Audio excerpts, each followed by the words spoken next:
11. Are we a nation of book burners? We periodically read that some group or other is upset because a school board wants to keep certain books away from schoolchildren, and the impression is given that some people known as the radical right are involved in book burning. How true is this? Moral Majority, for one, is charged by some with book burning, but that group has never been involved in such activities, nor has Eagle Forum.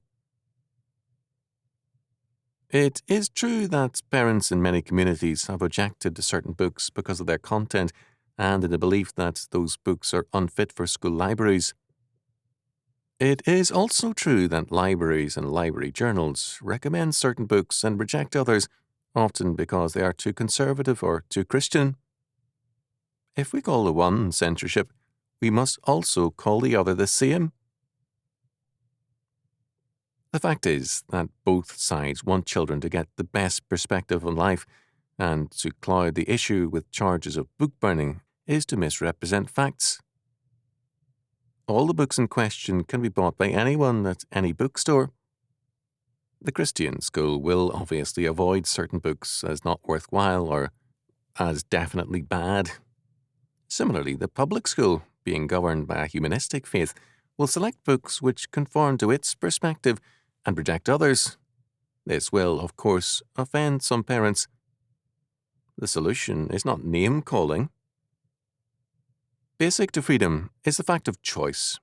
If we deny freedom, we are denying choice.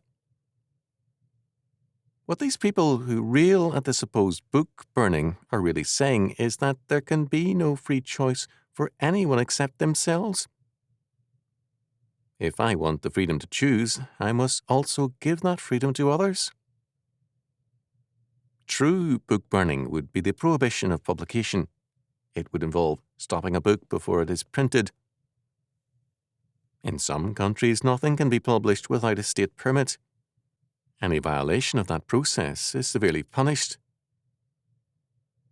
We have nothing even remotely resembling that in the United States, not yet, at any rate. It is a very grave disservice to freedom to misrepresent issues and to speak of the threat of censorship where no such threat exists.